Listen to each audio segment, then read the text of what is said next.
সীমাহীন কৌতূহল আর মানে নতুন কিছু শেখার আগ্রহ নিয়ে আজকের এই গভীর আলোচনায় স্বাগত। সবাইকে স্বাগত। আজ আমাদের সামনে বেশ কিছু চমৎকার স্লাইড, ভৌগোলিক ডেটা আর গবেষণাপত্রের একটা দারুণ ভাণ্ডার রয়েছে। একদম। আর আজকের আলোচনার মূল লক্ষ্যটা কিন্তু খুব স্পষ্ট।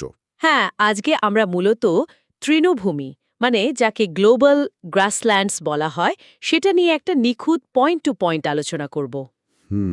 বলতে পারেন একটা স্লাইড ভিত্তিক পাঠদান।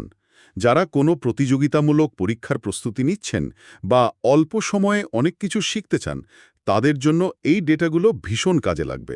ঠিক তাই, মুখস্থ করার কোনো ব্যাপার নেই, লজিক দিয়ে ম্যাপটা আমরা একেবারে মস্তিষ্কে গেঁথে ফেলার চেষ্টা করব।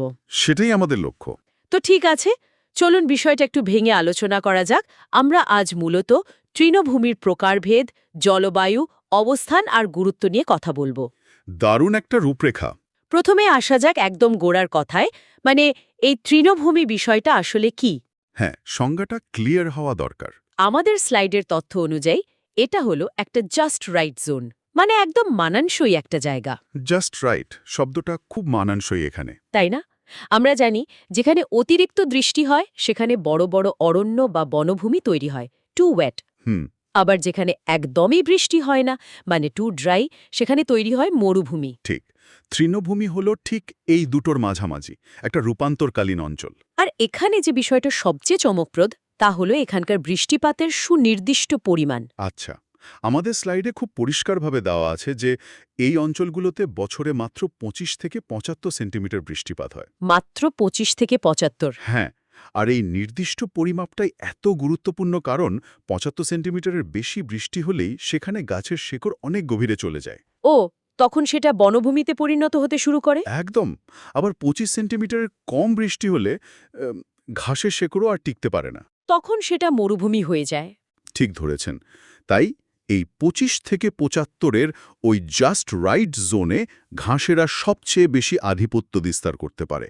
এখানে বড় গাছের চেয়ে ঘাসের আধিক্যই বেশি। কি চমৎকার একটা ব্যালেন্স, তাই না? প্রকৃতির এক নিখুঁত হিসাব। তো এই যে এত বিস্তীর্ণ তৃণভূমি, এদের কিন্তু আবার সুন্দরভাবে শ্রেণীবিভাগ করা যায় আমাদের স্লাইড অনুযায়ী। হ্যাঁ, প্রধানত দুটো ভাগে ভাগ করা যায়। প্রথমটা হলো ক্রান্তীয় তৃণভূমি বা ট্রপিক্যাল স্যাভানা, আর দ্বিতীয়টা হলো নাতিশীতোষ্ণ তৃণভূমি। যাকে আমরা টেম্পোরেট বা স্টেপস বা প্রেরি বলে থাকি। হ্যাঁ, এই দুটো নামের মধ্যে পার্থক্যটা কিন্তু বেশ ইন্টারেস্টিং। কারণ এই শ্রেণীবিভাগের পেছনে জলবায়ু আর ভৌগোলিক অবস্থানের একটা বিশাল ভূমিকা আছে। চলুন তাহলে ক্রান্তীয় তৃণভূমিটা নিয়ে আগে কথা বলি। শিওর। ক্রান্তীয় তৃণভূমিগুলো মূলত বিষুবরেখার কাছাকাছি অঞ্চলে অবস্থিত। ইকুয়েটরের কাছাকাছি? হ্যাঁ, আর বিষুবরেখার কাছে হওয়ায় স্বাভাবিকভাবেই এখানকার আবহাওয়া বেশ গরম আর আর্দ্র প্রকৃতির হয়। সারা বছরই গরম থাকে। ঠিক, তবে একটা নির্দিষ্ট শুষ্ক আর আর্দ্র ঋতু থাকে এখানে। আর এর ঠিক উল্টো দিকে রয়েছে নাতিশীতোষ্ণ তৃণভূমি অঞ্চল। Temperate zone. এই অঞ্চলগুলো কর্কট আর মকর ক্রান্তির বাইরে, মধ্য অক্ষাংশে অবস্থিত। এখানকার জলবায়ুর সবচেয়ে বড় বৈশিষ্ট্য হল চরণভাবাপন্নতা। Extreme climate. একদম।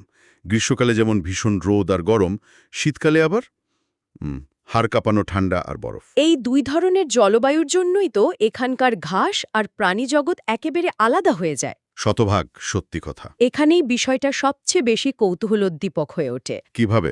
চলুন সাভানার আরেকটু গভীরে প্রবেশ করি।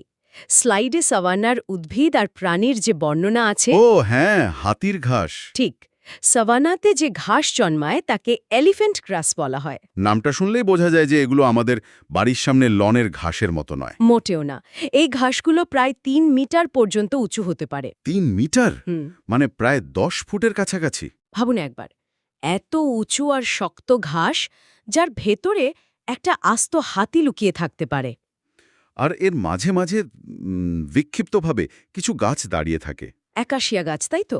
হ্যাঁ, একাশিয়া। ছাতার মতো দেখতে, কাঁকাযুক্ত ডালপালা। সাভানার ল্যান্ডস্কেপ বললেই এই দৃশ্যটা চোখে ভাসে। আচ্ছা, ম্যাপের দিকে তাকালে এর অবস্থানগুলো কোথায় দেখা যায়? আমরা যদি স্লাইডের ম্যাপটা দেখি, প্রধানত ৩টে জায়গা চোখে পড়বে। পূর্ব আফ্রিকা, হ্যাঁ, দক্ষিণ আমেরিকার ভেনিজুয়েলার ল্যানোস ল্যানোস আর আর ব্রাজিলের ক্যাম্পাস। আচ্ছা, আমাদের স্লাইডে এই আফ্রিকান সাভানাকে একটা বিশেষ নামে ডাকা হয়েছে, big game country. Big game country, এর পিছনের কারণটা কিন্তু দারুণ। কারণটা হলো এখানকার বন্য প্রাণী, তাই না? একদম। পূর্ব আফ্রিকার এই সাভানাতে জেব্রা, জিরাফ, গন্ডার আর সিংহের মতো বড় বড় বন্যপ্রাণীরা ঘুরে বেড়ায়। এত লম্বা ঘাসের মধ্যে শিকারী আর শিকার দুজনকেই বিশাল আকারের হতে হয়। এই বড় বড় প্রাণীদের উপস্থিতির জন্যই একে বিগ গেম কান্ট্রি বলা হয়। সত্যি খুব থ্রিলিং একটা জায়গা। সাভানা তো গেল, এবার নাতিশীতোষ্ণ বা টেম্পারেট তৃণভূমির দিকে নজর দেয়া যাক। হ্যাঁ, এখানে দৃশ্যপট একেবারে ভিন্ন। এখানকার ঘাস সাভানার মতো ওই ৩ মিটার লম্বা খসখসে ঘাস নয়। এখানকার ঘাস বেশ খাটো।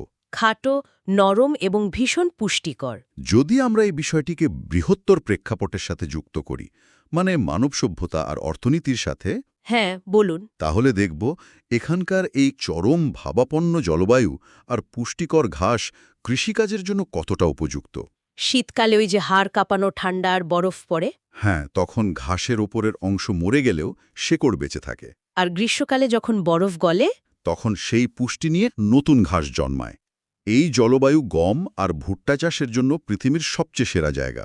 মাইলের পর মাইল শুধু গম আর জবের ক্ষেত। আর এই বিপুল পরিমাণ শস্য উৎপাদনের জন্যই এই অঞ্চলকে বলা হয় বিশ্বের রুটির ঝুড়ি। Bread basket of the world. ঠিক, পৃথিবীর একটা বিশাল অংশের খাদ্যের যোগান এখান থেকেই আসে। এবার আমরা আমাদের স্লাইড অনুযায়ী খুব দ্রুত একটা গ্লোবাল ম্যাপ রিডিং করব। এটা খুব দরকারি। বিভিন্ন জায়গায় এদের আলাদা আলাদা নাম।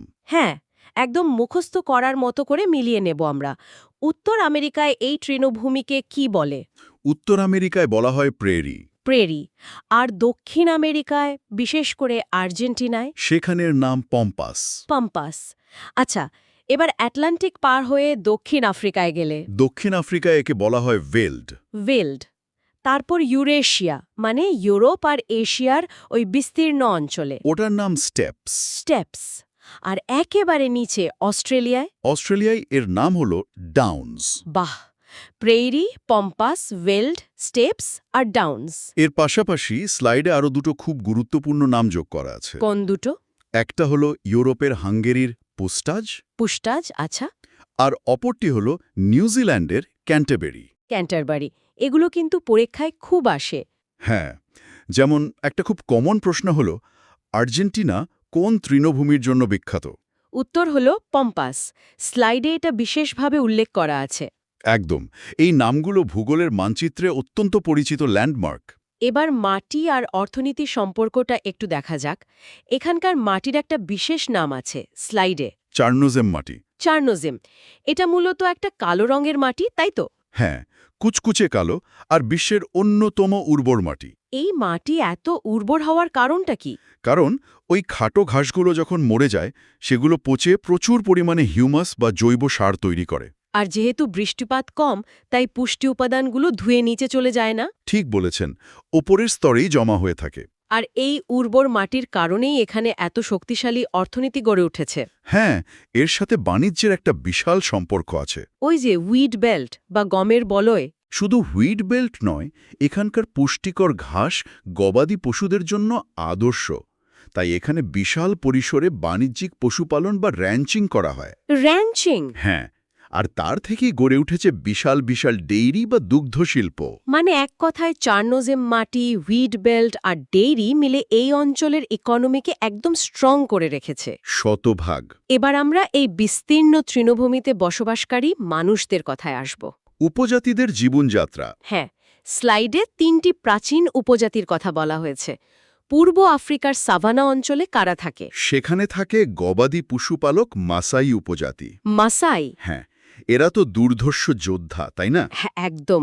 সিংহের মতো শিকারীদের সাথে পাল্লা দিয়ে এরা সাভানায় টিকে থাকে। আর মধ্য এশিয়ার স্টেপস অঞ্চলে? ওখানে থাকে কিরগিজ সম্প্রদায়। হ্যাঁ, এরা তো ওই চরম আবহাওয়ার সাথে লড়াই করে টিকে থাকার জন্য ইউর্ট বানিয়ে থাকে। ঠিক, ইউট মানে ওই বিশেষ ধরনের গোলাকার তাঁবু। আর তৃতীয় যে উপজাতির কথা বলা আছে স্লাইডে, তারা হলো ইতিহাসখ্যাত মঙ্গল উপজাতি। মঙ্গলরা মূলত ঘোড়সওয়ার আর শিকারী হিসেবে পরিচিত। হ্যাঁ, এরাও তো ওই বিস্তীর্ণ স্টেপস অঞ্চলেই বাস করে। মাইলের পর মাইল সমতল প্রান্তর পার হওয়ার জন্য এদের ঘোড়সওয়ার হতেই হতো। একদম প্রকৃতির সাথে মিলেমিশে থাকা একটা জীবন। কিন্তু এত প্রাকৃতিক বৈচিত্র্য আর সমৃদ্ধির মাঝেও আমাদের স্লাইডে কিছু সমস্যার কথা উল্লেখ আছে। হ্যাঁ, কিছু গভীর পরিবেশগত চ্যালেঞ্জ। তাহলে এই সব কিছুর আসল অর্থ কি দাঁড়াচ্ছে? এই ভারসাম্য কি নষ্ট হয়ে যাচ্ছে? কিছুটা তো বটেই। স্লাইড অনুযায়ী প্রধান সমস্যাটা হলো অতিরিক্ত পশুচারণ বা ওভারগ্রেজিং। মানে যখন প্রয়োজনের চেয়ে বেশি গবাদি পশু একটা এলাকায় চড়ানো হয়। হ্যাঁ, তখন তারা ঘাসগুলোকে একদম শেকড় সমেত খেয়ে ফেলে, ফলে মাটি উন্মুক্ত হয়ে যায়। আর তখনই শুরু হয় ভূমিক্ষয় বা সয়েল ইরোশন। ঠিক, ঘাসের শেকড় মাটিকে শক্ত করে ধরে রাখে। ঘাস না থাকলে ওই উর্বর চার্নোজেম মাটি বাতাসে উড়ে যায় বা পানিতে ধুয়ে যায়। আর এটা যদি চলতে থাকে তবে একসময় সেটা মরুকরণ বা ডেজার্টিফিকেশনের দিকে চলে যাবে। হ্যাঁ, সবুজ প্রান্তর তখন রুক্ষ মরুভূমি হয়ে যাবে। কিন্তু এর কি কোনো সমাধান নেই আমাদের স্লাইডে? অবশ্যই আছে। সমাধানের নাম হলো শেল্টার বেল্ট। শেল্টার বেল্ট, এটা কিভাবে কাজ করে? এর মূল ধারণা হল ফসলের ক্ষেত বা উন্মুক্ত চারণভূমির চারপাশ দিয়ে সারিবদ্ধভাবে গাছ লাগানো। ও, বুঝতে পেরেছি, গাছগুলো দেয়ালের মতো কাজ করে। একদম। গাছগুলো বাতাসের গতি কমিয়ে দেয়, ফলে ওপরের উর্বর মাটি উড়ে গিয়ে যে ক্ষয় হয় সেটা রোধ করা যায়। দারুণ একটা সায়েন্টিফিক সমাধান। হ্যাঁ, আর সাথে ওভারগ্রেজিং কন্ট্রোল করতে হবে। আচ্ছা, আমরা আলোচনার প্রায় শেষ পর্যায়ে চলে এসেছি। এবার দ্রুত পুরো স্লাইডের একটা কুইক রিভিশন করে নিই। হ্যাঁ, একটা তুলনামূলক সারাংশ হয়ে যাক। ক্রান্তীয় সাভানায় আমরা পেয়েছি গরম আবহাওয়া আর তুলনামূলক বেশি বৃষ্টি। আর নাতিশীতোষ্ণ অঞ্চলে আবহাওয়া চরম ভাবাপন্ন আর বৃষ্টি কম। ক্রান্তীয় সাভানাতে থাকে ৩ মিটার লম্বা খসখসে এলিফ্যান্ট ঘাস। আর নাতিশীতোষ্ণ স্টেপস বা প্রেইরিতে থাকে খাটো, নরম আর পুষ্টিকর ঘাস। সাভানায় বিক্ষিপ্ত গাছ থাকে, যেমন একাশিয়া। কিন্তু নাতিশীতোষ্ণ অঞ্চলে গাছ প্রায় থাকেই না। চমৎকার। এবার কয়েকটা বিগত বছরের প্রশ্ন নিয়ে আলোচনা করা যাক, যেগুলো আরআরবি বা এসএসসির মতো পরীক্ষায় প্রায়ই আসে। শিওর? পৃথিবীর সবচেয়ে বড় তৃণভূমি কোনটি? উত্তর হলো ইউরেশিয়ার স্টেপস। একদম ঠিক। ব্রেড বাস্কেট কাকে বলা হয়? উত্তর আমেরিকার প্রেরিকে। পম্পাস তৃণভূমি কোথায় অবস্থিত? দক্ষিণ আমেরিকার আর্জেন্টিনায়। আর বিগ গেম কান্ট্রি? আফ্রিকার সাভানায়। আচ্ছা, আরেকটা ট্রিকি প্রশ্ন ছিল স্লাইডে। নিচের কোনটি নাতিশীতোষ্ণ তৃণভূমি নয়? অপশনগুলোর মধ্যে সঠিক উত্তর ছিল সাভানা, কারণ সাভানা হল ক্রান্তীয়। আর মঙ্গলরা কোথায় বাস করে? মধ্য এশিয়ার বিস্তীর্ণ স্টেপস অঞ্চলে। পারফেক্ট। এই যে আমরা পয়েন্ট ধরে ধরে লজিক মিলিয়ে আলোচনা করলাম, এটা কিন্তু ভীষণ কার্যকরী। একদম। শুধু অন্ধের মতো মুখস্থ করার চেয়ে পেছনের কারণটা বুঝতে পারা অনেক বেশি তৃপ্তিদায়ক। হ্যাঁ, আর এইভাবেই পড়া উচিত। ম্যাপ আর লজিক মিলিয়ে পড়লে যে কোনো কঠিন বিষয়ে মস্তিষ্কে গেঁথে যায়। ঠিক বলেছেন।